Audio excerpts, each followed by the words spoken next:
You see there the people reacting to this. Speaking of the people reacting, we've got a great guest now to ask about this.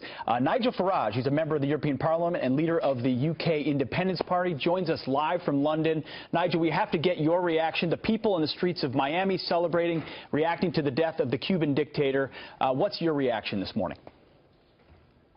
Well, Castro was proof, wasn't he, that state socialism makes people poorer and makes the world a more dangerous place. And, you know, it may be over 50 years ago, but let's not forget the Cuban Missile Crisis was the closest that the world came to nuclear catastrophe. So whether it's in good taste to celebrate someone's passing or not is another issue, but I kind of get it. Yeah, and Nigel, as a leader of the Brexit movement, you, of course, just recently met here in New York with President-elect Donald Trump, and during the campaign here in the U.S., he talked about rolling back some of the executive actions by President Obama in terms of opening relations a bit with Cuba. What's your sense about how the incoming U.S. president may approach all of this?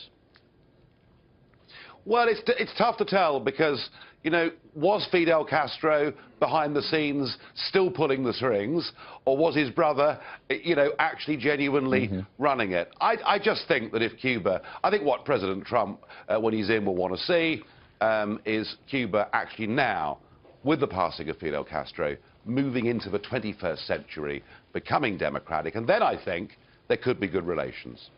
Sir, do you think that it's possible that with a transition from President Obama's presidency to Donald Trump, that you could see, for lack of a better word, a reset, perhaps the world community coming together to actually try to help Cuba come into the 21st century, to provide them more economic freedom, to bring capitalism there? There's a lot of potential there. It's a beautiful island. And I could imagine that on the world stage, you could actually exert some pressure. Yes, I mean, let's face it, Cuba's got some wonderful natural resources. It could be a very rich and successful place, but it has to open up, it has to become democratic, it has to recognize the total failure of Marxist communism. I think with all these things, what's really interesting about Trump's approach, and we saw it during the campaign when he flew down to Mexico, is this is a president who spent, you know, half a century in business.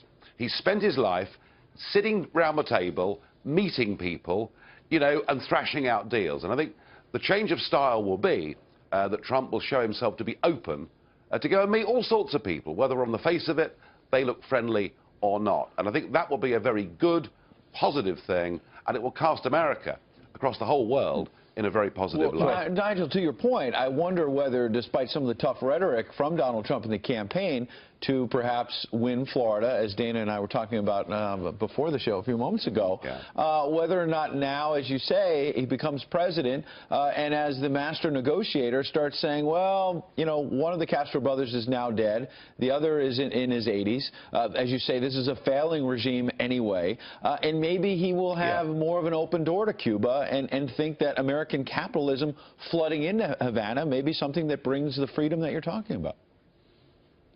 I think Trump's instincts will say absolutely all of those things. You know, he knows that the free market works, you know, provided it's not dominated by giant Wall Street banks and multinationals. But if you allow genuine flows of capital and you let people work hard and make money, it equals success. And goodness me, didn't America see that under Reagan 30 years ago? And if that happens in America, and if that message gets spread to Cuba and elsewhere, then that's good for the whole planet. One last question on that, because there has been this belief in the West that economic liberalization or economic freedom or capitalism will inevitably bring about political reform. We hoped that would happen in China when opening up there, but the Chinese regime has found a way to benefit the state and grow themselves and still have oppressed the people. Do you think you're going to get real openings in Cuba without demanding political reforms? That's the criticism of the deal that Barack Obama cut through executive action. So what more can be done to press the Cubans for political freedom? No, I think that's right. I think the capital flows have to follow that political reform. And you know, that is where a President Trump or his team has got to go and explain to prominent members of Cuban society, come on, guys, you open this up. the money will come, your people will be richer and have better lives. And I think that's right. I think that free flows of money can be a great benefit to mankind. I think the problem in the West that we've got is that just so much of our politics has been dominated not by the idea of free market capitalism, but by the growth of political corporatism.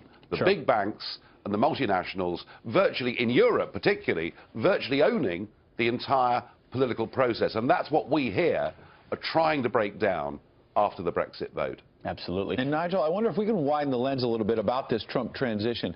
There's been quite a bit of discussion here, particularly among conservatives in the United States over the last couple of days about who might be the Secretary of State. And I wonder, as you sit in London and think about sort of the global reaction to Donald Trump coming to power, the idea that Mitt Romney, one of his big foes, might be the Secretary of State, or will it be Rudy Giuliani, who's been a loyalist? There's a great debate there. And now we're hearing, well, maybe there might be a third way. There could be a General Petraeus or John Bolton, the former ambassador. What's your sense there, and having known Donald Trump and sat down with him just very recently, about what might be his approach in terms of the world stage? Well, of course, he has two things to do, doesn't he? On the one hand, he has to keep faith with the people that voted him in and on his commitments. But on the other, he has got a healing job to do in the Republican Party. You know, remember, around about the time of the second debate in St. Louis, you know, most senior Republicans ran for the hills and left him high and dry. So he has to do a little bit of both. He's got to try and get that party back together again. My sense is that the Secretary of State role is so crucial that he needs to have somebody who will recognize that missions like Libya, that missions like Iraq actually made the world a less safe place and led to a vacuum into which ISIS leapt.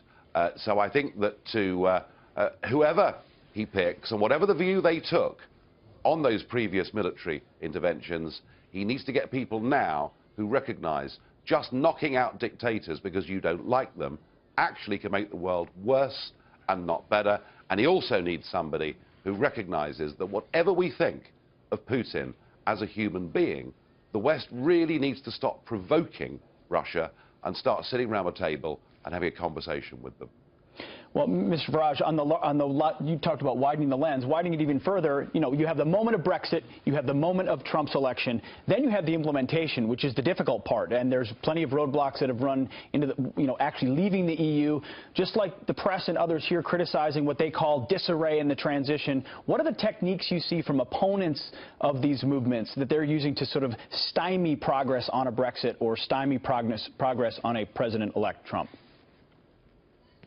Well, we've got Jill Stein attempting legal actions to try and overturn results. But I have to say, I'm not taking that too seriously. And ultimately, Trump's victory is such that he will be in charge of the people, steering America forward. So there'll be criticisms, there'll be elements of the liberal media who will never accept him, but he's in charge.